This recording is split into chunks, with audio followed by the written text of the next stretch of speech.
The ambulance, they're racing you So, to the yes, hospital. ma'am. So the ambulance gets there. Do you remember any of that going on Not after at you all. fell over? Nothing. Not That's at all all. I gone. just remember the water incident, just Hmm. coming back from the water fountain. All right, I'm going to bring in your dad at this point. When do you find out that all of this was going down in the gym? So we get the call. I'm sitting on the couch, and obviously you watch your son walk out the door healthy, you know, and And we haven't talked about what a strong athlete. He was about to yeah. go off to college and be the pitcher. So Yeah, he, he was going to be a pitcher at a local university here, actually right down the street. And so we get the call. My wife got the call, and she said, "Hey, we got to go." I was like, "Okay, what's going on?" And she said Tyler had a seizure. Now, as a baby, he had febrile seizures, but he grew out of those about four or five. And so we jump up, and first thing I'm thinking is, okay, he had a long day at practice. He's working out again. He's at the gym. He's stressed himself out. maybe he's dehydrated. Maybe dehydrated. He had a caffeine drink or something that led to this, right? To have a seizure. So we get to ER, and he's still seizing. Are we talking like a grand mal seizure? It's pretty yeah, severe. it's pretty severe. His eyes are rolled in the back of his head, and he's I completely mean, my goodness, drenched. by the time you've gotten to the hospital, what, it had been 30 minutes now? Almost, And yes. still He's having still- that long of a yes. seizure. And so we get there, and he's going through this, and they had already prepped him to go back to take a scan, brain scan, which I thought they would have already done. But so they take him back. It only takes a couple of minutes to come back, and that's when we got the news that he had a brain bleed. And at that point, you don't know what's going to happen. Yeah. And the young neurologist that was there on call, or was actually in ER, said, "Hey, we need to drill a hole in his head." And Because they you had need to let some pressure out. yeah, let the pressure out because he's got a brain bleeding. And what a lot of people don't understand is that I think there's your brain inside your brain, or your skull is about 14 psi, up to 20 psi pressure, and your blood pressure is 80 to 120. So when that bursts, all that pressure from your vessel enters into your brain. This is the way I was explaining it, and so then all the pressure is now on your brain, and so that leads to the brain damage, is the pressure if they don't relieve the pressure instantly. So we had to sign a lot of paperwork, and luckily they called the career neurologist, brain surgeon that was on call. He said, "Absolutely not, don't do that, get him on the operating table. I'll be there, I'll get my tools, and I'll be there shortly." They got him up on the operating table, and we learned afterwards that as they were going up in the elevator to OR, he was losing brain function already.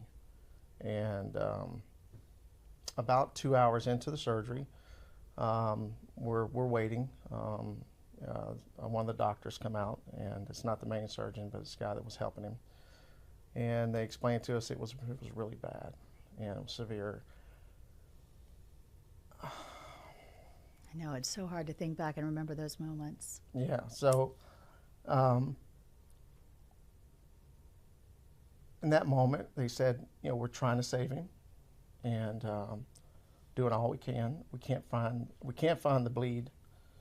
There's too much blood, and we're doing all we can. So I figured at that point, that was the message. It wasn't going to be good. Probably going to lose him. So.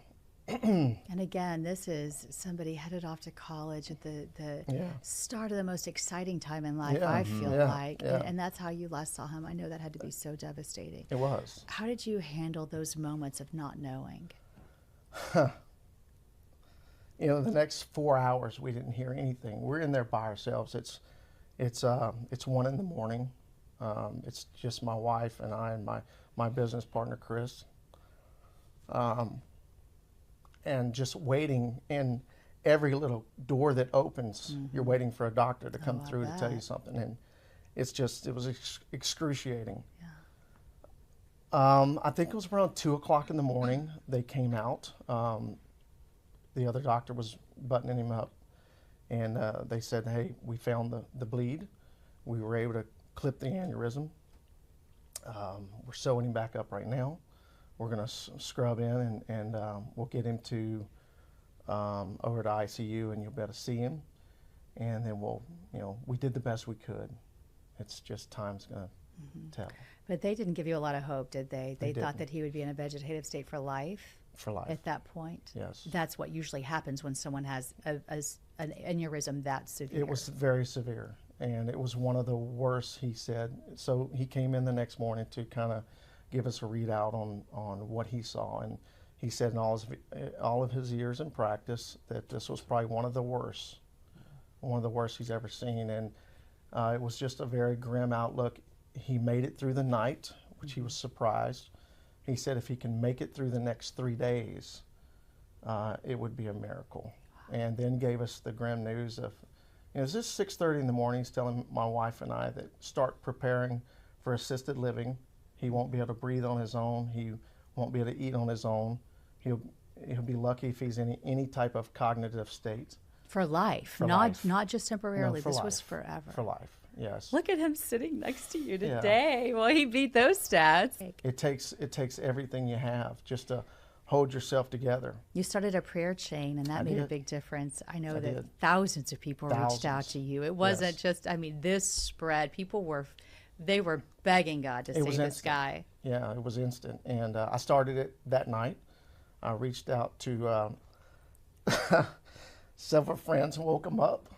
I want to talk about what happened when you realized that he had a brain functioning in that head of his. So This is a moment of Yeah, all so moments that you we- captured on video that we're going to share. yeah, so Yeah. obviously a lot of prayers over the first 24 hours. It was just the people reaching out. Some people we didn't even know reaching out to us, and it was just an absolute miracle just to have all of that support instantly because we're faithful.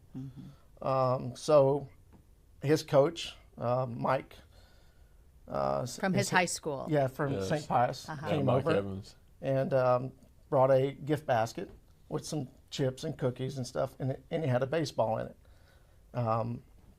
He came to see him and talked to him, and And he was completely non-responsive at this he point. was out. Yeah, But he still talked. and the doctor said that was very important to hear voices constantly.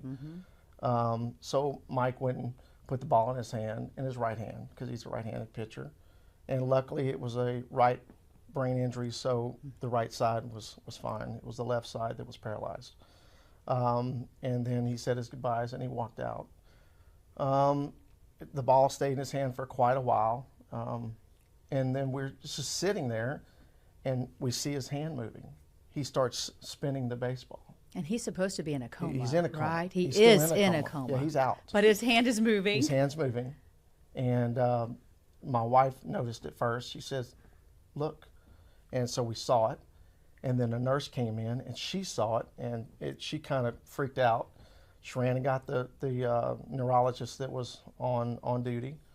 He came in there. He was very surprised because they didn't feel like he'd have any cognitive ability whatsoever. So that was the first sign of life, so to speak. And then he started doing what you ask with that baseball, right? Yes, and so that's what I took out my phone, obviously, and videoed it, and started asking him, show me some pitches. And I asked him to show me a four seam, show me a two seam, show me a curveball. Show me your changeup. Pick it up. Show the camera. All right. Show me your slider. Show me your slider.